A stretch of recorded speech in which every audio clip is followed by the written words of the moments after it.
എന്താ അത്ര തിരക്കിട്ട് ചെയ്യുന്നതെന്നല്ലേ? ഇന്ന് കുറച്ച് ഐസ്ക്രീം പ്രിപ്പയർ ചെയ്യാണ് കേട്ടോ.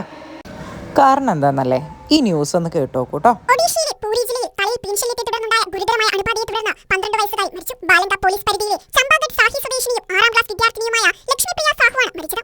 കഴിഞ്ഞ ഏതാനും മാസങ്ങളായി ലക്ഷ്മിപ്രിയ കടുത്ത പെൻഷനും അനുഭവിച്ചിരുന്നതായി കുടുംബാംഗങ്ങൾ പറയുന്നു. പലതരത്തിലുള്ള മരുന്നുകൾ പരീക്ഷിച്ചുവെങ്കിലും ഫലമുണ്ടായില്ല. അണുബാധ ഒഴിവാക്കാൻ തല മുണ്ടനം ചെയ്യാൻ അമ്മ സത്യഭാമ സാഹു നിർദ്ദേശിച്ചിരുന്നുവെങ്കിലും പെൺകുട്ടി അതിന് തയ്യാറായില്ല. കാലക്രമേണ പെൻഷനും കൂടുകയും തലയോട്ടിയിൽ മുറിവുകൾ ഉണ്ടാകുകയും ദുർഗന്ധം വമിക്കുകയും ചെയ്തു. ഇതിലുണ്ടായ നാണക്കേടും അസ്വസ്ഥതയും കാരണം പെൺകുട്ടി വീടിന് പുറത്തിറങ്ങുന്നത് നിർത്തിയിരുന്നു. എന്നാൽ സ്ഥിതി ഇത്രത്തോളം ഗുരുതരമാണെന്ന് വീട്ടുകാർ അറിഞ്ഞിരുന്നില്ല. മരണത്തിന് 3 ദിവസം മുൻപ് ലക്ഷ്മിപ്രിയ രക്തം ഛർദ്ദിക്കാൻ തുടങ്ങി. ഉടൻ തന്നെ മംഗലാപൂർ മെഡിക്കൽ കോളേജിലും പിന്നീട് പിപ്പിലി മെഡിക്കൽ കോളേജിലും എത്തിച്ചുവെങ്കിലും ശനിയാഴ്ച രാത്രിയോടെ മരണം സംഭവിക്കുകയായിരുന്നു. അതേസമയം തലയിലെ പെയിൻ നേരിട്ട് മരണത്തിന് കാരണമാകില്ല എന്ന് വൈദ്യശാസ്ത്ര വിദഗ്ധർ വിശദീകരിച്ചിട്ടുണ്ട്.